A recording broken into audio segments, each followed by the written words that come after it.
Welcome back to another video in our series on creating and delivering engaging online presentations. I'm here again with Rob Jolles, best-selling author and keynote speaker, and this video is all about confidence. Now, Rob, when I first started off doing videos, I wasn't the most confident person. I wasn't really comfortable being up on stage, and I've done tons of in-person presentations.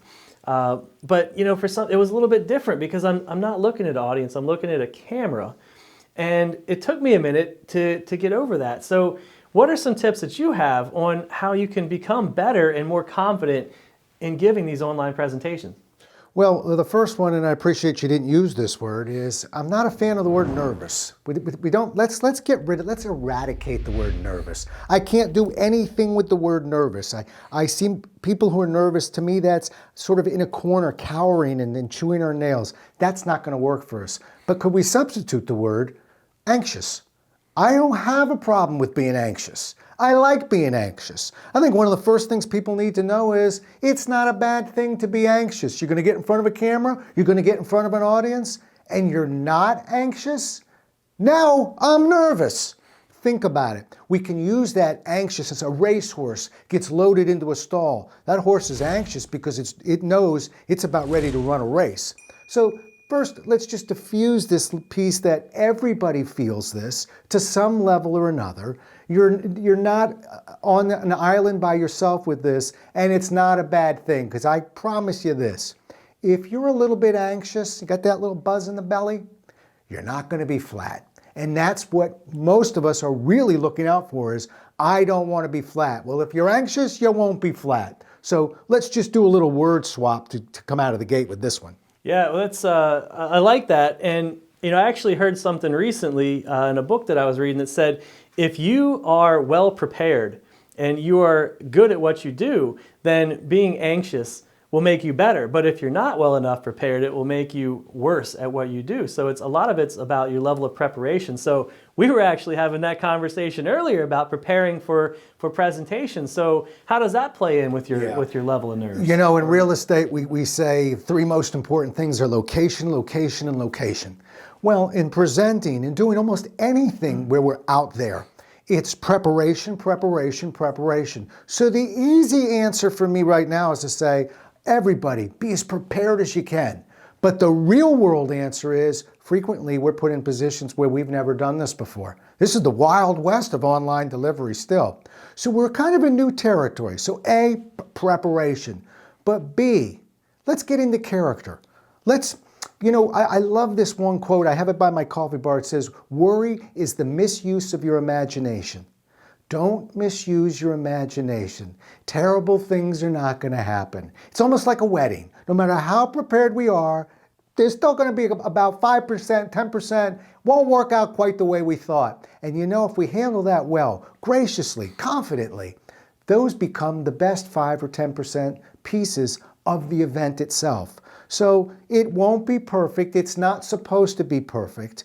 And again, notice I'm just kind of getting our mindset of, let's just take this walk.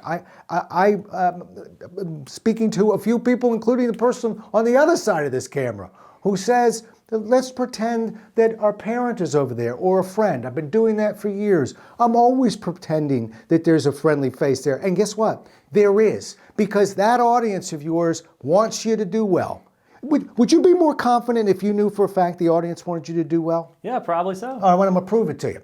The audience wants you to do well, because if you don't, you're ruining their day. They've got to sit through something boring and not learn something and have their time wasted. So I've just proven to you that whether they know it or not, they really are rooting for you. They want you to do well. So now we've got that one taken care of, right? Yeah. So there's a lot going on. Finally, I like to do something called getting into character, almost like an actor. Mm-hmm. Sometimes I might not be as upbeat as I'm portraying. Sometimes maybe I have a cat that gets sick too. I have children that have good days and bad days, like everybody else. But when the light goes on, none of that matters. And I'm going to get into character. I'm going to see myself successful, because normally, and it happens with all of us, usually we are. So what usually happens? We're successful. I'm going to put myself there. I'm going to get my mindset where it needs to be. And as the great Carol Burnett once said, The body doesn't know when the mind is acting. So if you're acting happy, hands, everything begins to move, face follows you, everything's looking good. So really, we don't have to overthink this. It's a very natural piece. Let's work with it.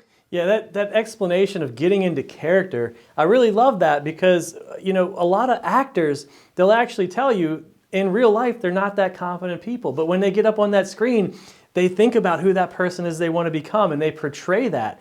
And you can get their energy and you can connect with their emotion because they are becoming that person. And what I've found is that actually the more I do that, the more comfortable I'm with myself in other scenarios as well. So that getting into character is really an important bit.